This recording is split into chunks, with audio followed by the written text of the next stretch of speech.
Friends, do you remember when was the last time you changed your smartphone's battery with your own hands? You might be thinking that I'm talking about a different era, because for the past 8 to 10 years, most smartphones come with non-removable batteries. However, many of you might remember that smartphones weren't always like this. In the past, we could replace the battery ourselves, and most people used to carry multiple batteries with them. As soon as the primary battery discharged, they would switch to the spare one. But today, smartphone designs have changed so much that it's not possible to have a removable battery inside the phone. You might be wondering how this is possible. Well, I'm here to tell you that in the coming years, you will be able to replace the battery in your Android and iPhone as well. Yes, even the iPhone, which initially came with a non-removable battery. Now you might be thinking, how is this possible? Let me explain.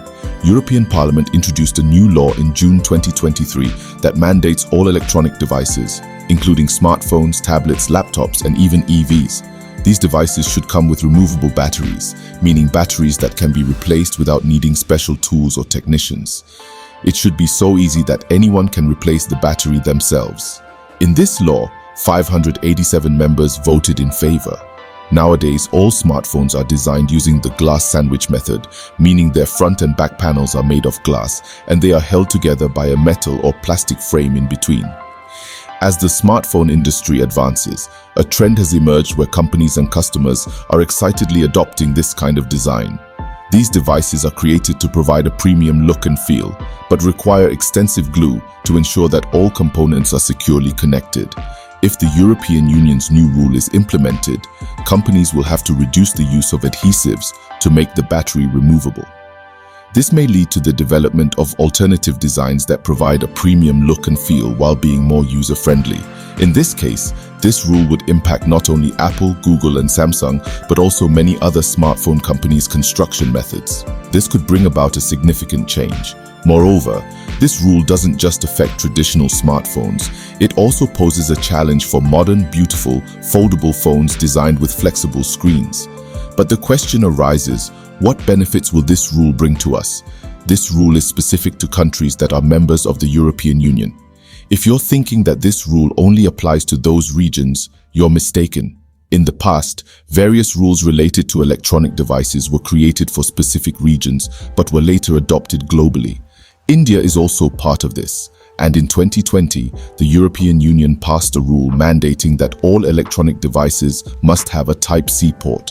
This rule includes mobile phones, tablets, cameras, and other electronic devices. As a result, many Android phones have already switched to using Type-C ports. Even Apple has started incorporating Type-C ports into their MacBook and iPad, but their flagship product, the iPhone, still uses the Lightning port. Due to disputes between Apple and the EU, Apple has now decided to launch its upcoming iPhone 15 with a Type-C port. You might be wondering if this rule is specific to the European Union. Will Apple create Type-C ports only for the EU? Well, the answer is no. If you look at Android phones today, all companies provide Type-C charging ports for every region. The main reason is that manufacturing different features for different regions becomes highly costly. As a result, all companies provide Type-C charging ports for every region, whether it's for Android phones or any other electronic device. In the case of Android phones, every company provides Type-C charging ports for all regions.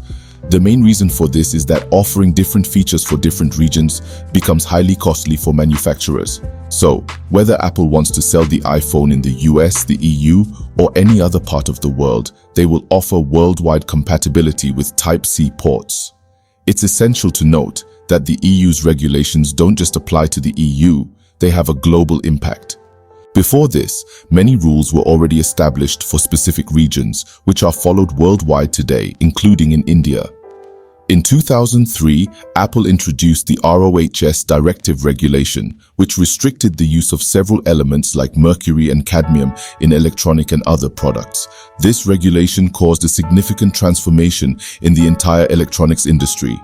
Companies had to change their product manufacturing formulas, which was quite expensive. Initially, companies spent around $32 billion, along with an additional $3 billion annually, to ensure compliance with these guidelines. This regulation was not limited to the European Union alone. Many companies altered their manufacturing processes to meet this guideline and began producing similar products for the rest of the world. For instance, China introduced the China RoHS in March 2007, and subsequently, the United States and many other countries adopted similar rules. As a result, companies incurred substantial losses. Apple had to deal with toxic materials, while Pepsi and Coca-Cola faced issues with the paint used in their bottles. Coca-Cola had to pay a penalty of $1.25 million, and Pepsi had to pay $4.3 million. Similarly, in India, the government made it mandatory to provide an RoHS certificate for electronic devices. Thus, the impact of UK's rule extended beyond the EU, affecting countries globally. The UK's rule has had an impact not only in the EU, but also in other countries. Therefore, the impact of the UK's rule is not limited to the EU, but has reached many countries around the world. Hence, it is believed that even companies offering devices with removable batteries will have to follow this new rule. This change will not only apply to smartphones, but also to other electronic devices such as tablets, laptops, electric vehicles, and e-bikes. In the European Union, the deadline for compliance with this regulation has been set until 2017. This doctor's work is going to have a significant impact on major players like Apple and Samsung, because Apple has been providing non-removable battery phones since its first iPhone. This is the first smartphone that will have to comply with the new rule. Speaking of non-renewable batteries introduced in the world, Samsung discontinued providing phones with removable batteries in its flagship phone since 2014. Their infrastructure has been built according to this change. Therefore, they will have to adjust their manufacturing units to comply with this new rule. It's possible that they will adopt a global design for their devices. Some people believe that bringing back removable batteries might make customers compromise on several features, including water and dust proofing. In reality, most mid-range and premium phones come with water and dust proofing features, which require tight seals to prevent water and dust particles from entering the device. These devices are usually designed in such a way that repairs can be completed, and they are then sealed using a special adhesive. People are concerned that these water and dust-proof devices might disappear from the market if removable batteries are reintroduced. In response to this, Louis Anthony Ross, an American independent repair technician and advocate for the Right to Repair campaign, mentioned that some older phones like the Samsung Galaxy S5 and Sony Xperia Z had removable batteries and still received IP67 and IP68 water resistance ratings. This shows that removable batteries can also be compatible with water and dust protection, but it requires detailed and thoughtful engineering. If you are not familiar with the Right to Repair rule, it was introduced by the EU in March 2021.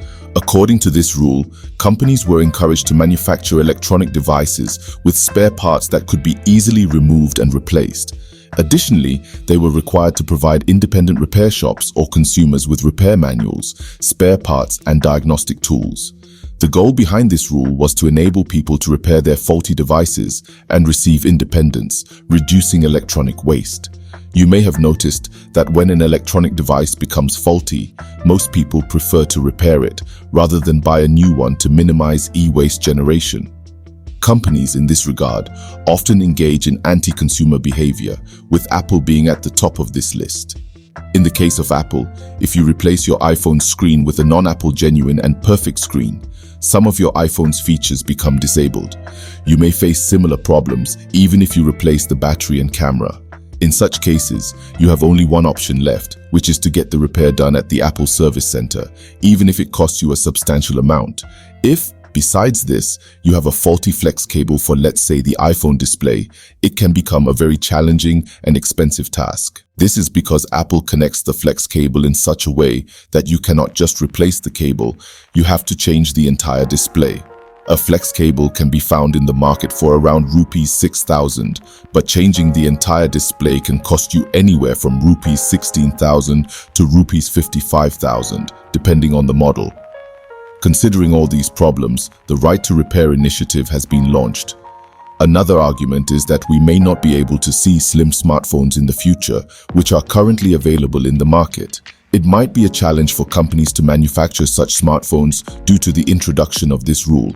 However, In 2016, the LG G5 was launched, which featured a removable battery, a slim body, and a premium look. So it might be incorrect to say that we won't be able to see slim and sleek smartphones anymore. Companies need to adopt new technologies to achieve this. The company's decision isn't driven by one big reason to annoy consumers. It's primarily aimed at reducing the environmental impact by focusing on the story from a customer's perspective. Every year, more than 50 million metric tons of e-waste are generated worldwide. Therefore, the company has taken this decision to make small changes in order to reduce the environmental impact of battery-related waste. Often, replacing a non-removable battery in a device becomes so challenging and expensive that people think of investing a little more and buying a new device instead. Every year, a significant amount of e-waste is generated, which is highly harmful to the environment, mainly due to people replacing devices instead of repairing them. However, with the implementation of this rule, e-waste will be significantly reduced. To support this goal, there are guidelines in place, such as requiring phone manufacturers to collect 63% of portable batteries, of which at least 50% must be recovered from batteries that are older than 2017. In electric cars, a certain amount of recyclable material in the battery must be extracted, including 16% cobalt, 85% lithium, and 6% nickel. All batteries must be designed in such a way that they are 50% recycling efficient, meaning that at least half of the useful materials can be extracted and reused. All these changes won't happen overnight, but with the arrival of this doctor in the smartphone industry, there is undoubtedly a buzz. It will be interesting to see what kinds of smartphones and laptops we'll have in our hands in the coming years and what changes will be made. As for your opinion on this rule, feel free to share it by leaving a comment. That's all for today.